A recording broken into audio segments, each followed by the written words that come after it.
आप सभी का स्वागत एक बार फिर से मां नांगणी ब्लॉग तृतीय में।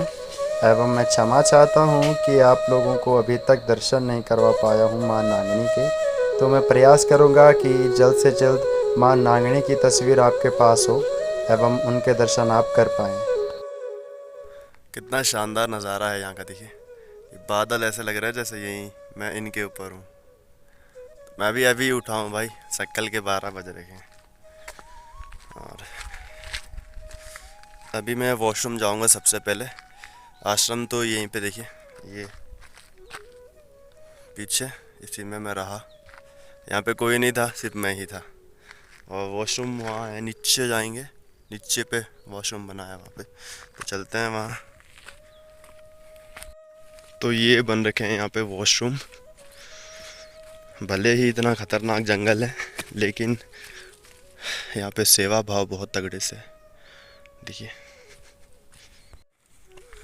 तो मुंह हाथ तो मैं धुल चुका हूँ अच्छे से, क्योंकि नीचे पानी की तो कमी नहीं है, क्योंकि टैंक बनी हुई है नीचे। ऐसे यहाँ पे बनी हुई है नहीं, तो यहाँ का सारा पानी इसमें भरता है। ऐसी ही टैंक नीचे बनी है, जो यहाँ की वॉशरूम है उसके बगल में। और अब थोड़ा एक पत्ता निकाल लेते हैं। पत्ता क्यों निकाल रहे हैं अभी बताता हूँ, पहले ऊपर चढ़ जाऊँ। नज़ारा बहुत बेहतरीन है यहाँ से। यहाँ पे इस पे चमक रहा है, पीछे कुछ दिख नहीं रहा, लेकिन बैक कैमरे से बहुत सुंदर दिख रहा है। ओए, तो ये पत्ता इसलिए लाया हूँ क्योंकि इस पे लगाता हूँ मैं टीका। इस पर टीका लगाने के लिए, तो आइए दिखाता हूँ। तो चंदन निकाल चुका हूँ मैं ये, और ये विभूत होती है जो सावन के महीने में लोग ज़्यादा लगाते हैं, लेकिन ना तो ऐसे नहीं है।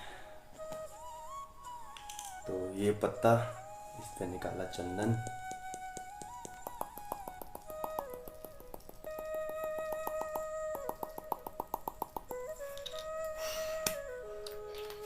इससे जो ठंडक पड़ती है ना माथे पे, पूछिए मत आप। मतलब जिस दिन इसे ना लगाओ ना उस दिन मज़ा नहीं आता। बीच में तो नहीं लगा पाया था, लेकिन अब तो नहीं छोड़ूंगा। इससे ठंडक मिलती है, जो सुकून मिलता है। और इसके फ़ायदे क्या हैं ये तो मैं नहीं जानता, लेकिन चंदन लगाने के, लेकिन हाँ, लगाता ज़रूर हूँ। अभी निकालेंगे हल्का सा पानी इस पर और डालेंगे इसमें।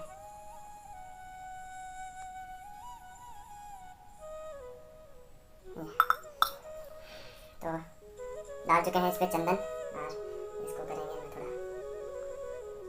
मैं ये बता रहा हूँ मैं कैसे लगाता हूँ, आपका पता नहीं आप कैसे लगाते हैं। मैं तो बड़ा शॉर्टकट लगाता हूँ सीधे। ये डाल दिया इसमें, और अब ये माथा, और ये ऐसे ऐसे।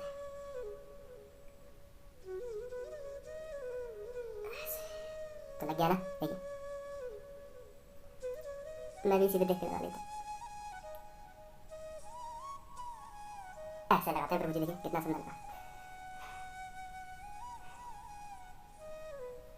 ऐसे लगाएंगे, और जो बीच की जगह बची है ना यहाँ पे लगाते हैं वाइट। तो वाइट कैसे लगाएंगे, पहले तो इसे लगा देंगे। अब है बारी इसकी, जो बीच में लगता है। वैसे बीच में लाल वाला लगता है, लेकिन मैं सफ़ेद लगाता हूँ। तो इसको ऐसे ही डायरेक्ट लगाएंगे, इसको भिगाएंगे नहीं, इसको ऐसे ही लगा लेंगे।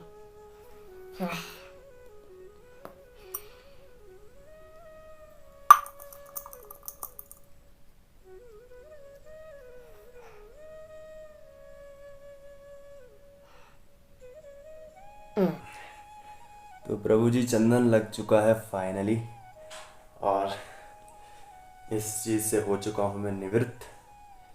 तो अब इसे रख दूंगा मैं बाहर पे।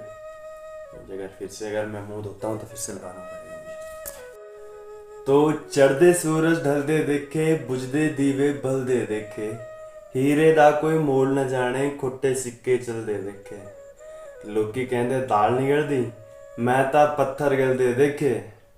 उस दी रहमत दे नाल दे बंदे, पानी विच चलदे देखे। बुल्ले शाह क्या कह रहे हैं? बुल्ले शाह कह रहे हैं कि चढ़दे सूरज ढलते देखे। जिसने जितना अहंकार अपना बढ़ाया ना, वो भी मैंने ढलते देखा है। उसको भी मैंने गिरते देखा है, उसको भी मैंने शमशान घाट तक पहुंचते देखा है। खूब उछलता था, बहुत धन दौलत थी उसके पास तो बहुत उछलता होगा, तो शमशान घाट तक जाते हुए मैंने देखा है उसे। तो कह रहे हैं चढ़ते सूरज ढलते देखे, बुझदे दीवे बलदे देखे, और हीरे दा कोई मोल न जाने, खोटे सिक्के चलते देखे। और जो हीरा होता है ना, उसका मोल नहीं जानता कोई, उसको बहुत तराशना पड़ता है, आपको भी पता होगा। और जो खोटे सिक्के होते हैं, खोटा सिक्का किसे कहते हैं, जो बजा रहता है, उसको ठोका रहता है खूब, मतलब खोटा सिक्का का अर्थ आप समझ लीजिए। खोटे सिक्के चलते देखे, वो सिक्के चलते हैं इस बाजार में, तो क्या करना है ऐसे बाजार में यहाँ खोटे सिक्के चलते हैं और हीरों का कोई पता ही ना हो। तो बुल्ले शाह कह रहे हैं कि हीरे का कोई मोल न जाने, खोटे सिक्के चलते देखे। और लोग की कहते दाल नहीं कर दी, वो मेहता पत्थर गलते देखे। वो लोग कहते हैं कि यार जीवन चल नहीं रहा है, जीवन में बहुत दुख है, कि जीवन में पता नहीं कुछ मिल नहीं रहा है, कुछ अर्जित नहीं कर पा रहे हैं।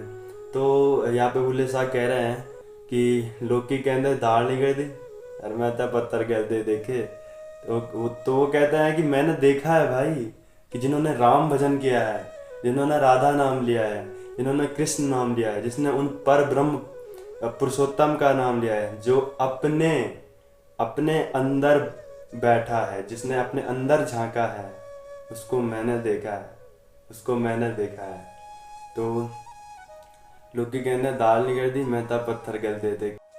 लोग की कहते दाल नहीं कर दी, मेहता पत्थर गलते देखे। यहाँ पर बुल्ले शाह कह रहे हैं कि लोग कहते हैं अभी सुबह सुबह का मौसम है, प्रातःकाल का समय है, और आपको बता रहा हूँ भजन मार्ग क्या होता है, तो जितना मेरा अनुभव है। तो लोग की कहते दाल नहीं कर दी, मेहता पत्थर गलते देखे। तो लोग कहते हैं परमात्मा तो है ही नहीं, है ही नहीं, है ही नहीं।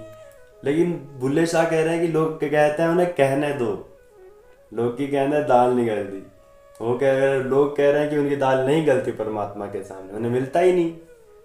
लाखों कोशिश करी, व्रत किए, नित्य जप किया, पता नहीं क्या क्या किया, गंगा नहाए, सारे तीर्थ घुमाए, फिर भी उनकी दाल नहीं गल रही है।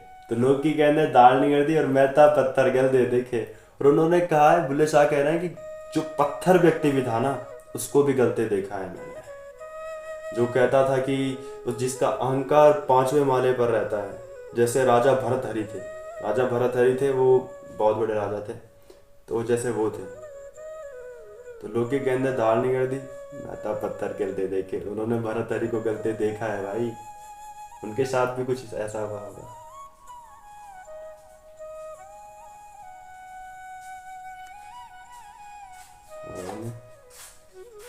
सीताराम महाराज सीताराम भैया जी। ठीक है, वो अच्छा। भोजन बनाते बनाते आ चुके हैं मेरे पास महाराज जी, तो सर्वप्रथम इनका आशीर्वाद प्राप्त करेंगे।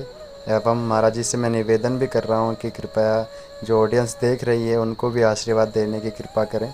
तो आशीर्वाद तो साधुओं का सब पे होता है। ये वो साधु हैं जो जब यहाँ बर्फ़ पड़ती है तो कम से कम 6-6, 7-7 फीट की बर्फ़ पड़ती है, लेकिन ये यहाँ से टच से मस नहीं होते हैं। माता रानी की और माँ नागणी की इन पे ऐसी कृपा बरसी है कि इन्हें कोई दिक्कत भी नहीं होती है। एवं ये 12 महीने माँ नागणी की सेवा में तत्पर रहते हैं। उस दी रहमत दे नाल दे बंदे पानी विच चलते देखे। आप कहते हैं ना कि आप जंगल कैसे रहते हैं, आपको डर नहीं लगता, आपको भालू होता है, बाघ होता है, चीता होता है, जंगली सूअर होता है, कई सारी अन्य प्राकृतिक परेशानियां होती हैं, तो क्या आप कैसे झेल जाते हैं इन्हें और कैसे आप निडर हो गए हैं। तो उस दी रहमत दे नाल दे बंदे पानी विच चलते देखे। जिस पे उसकी रहमत होती है ना, जिस पे उसकी कृपा होती है, जिस पे राधा जी की कृपा हो, जिस पे राम जी की कृपा हो, जिस पे पर ब्रह्म की कृपा हो, जो अपने स्वरूप में जाने के लिए दिन रात प्रयास कर रहा हो, उसे नहीं होती है प्रभु जी किसी की डर, उसे किसी चीज़ की डर नहीं है। अगर आप आदिशंकर को जानते हैं, आदिशंकर कहते हैं कि ब्रह्म सत्य जगन मिथ्या, ब्रह्म सत्य है जगत मिथ्या है। तो जगत में जानवर भी तो आए, जगत में मैं भी तो आया, तो मैं भी झूठ हूँ और ये जानवर भी झूठ हैं। तो मैं तो इसी आइडिया से चलता हूँ, बाकी आप कैसे चलते हैं वो आपके विचार हैं। तो चाय बन चुकी है, चाय पत्ती पड़ चुकी है, चीनी भी पड़ चुकी है और चाय तैयार होके जाएगी 2 मिनट में। और चाय पाएंगे, उसके बाद चलेंगे ऊपर मंदिर में और दर्शन कराएंगे माता दी का आपको। ठीक है, सीता तो आजकल चल रहा है एक भजन बहुत सुंदर। तो चाय बनते बनते हम भजन की करते हैं तैयारी और लेते हैं राधा नाम। तो भजन कुछ इस तरह है। वृंदावन जाऊंगी सखी ना लौट के आऊंगी, ओ बाजे बंसी यमुना पीर सजन वृंदावन जाऊंगी, ओ बाजे बंसी यमुना पीर सजन वृंदावन जाऊंगी। और एक और भजन है जो मुझे बहुत पसंद है, कबीर कैफे। आप यूट्यूब पे सर्च मारिए कबीर कैफे, जो भजन आएंगे ना भाई साहब, रिदम वाले भजन।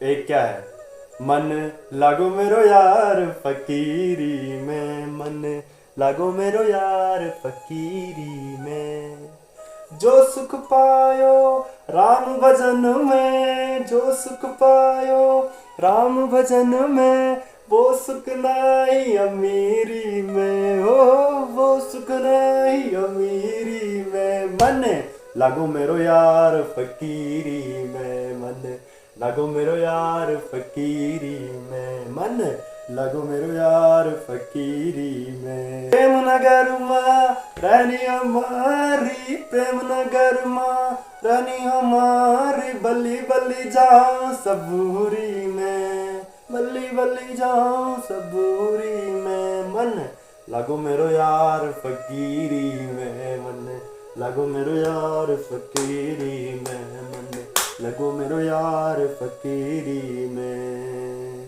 तो अपन तो काली चाय पीते हैं ना, तो काली चाय बन चुकी है और इसका स्वाद मैं अभी ले चुका हूँ। आय हाय हाय हाय क्या शानदार है। कल का चावल बचा था तो ये चावल अभी मेरे नाश्ते का काम आएगा।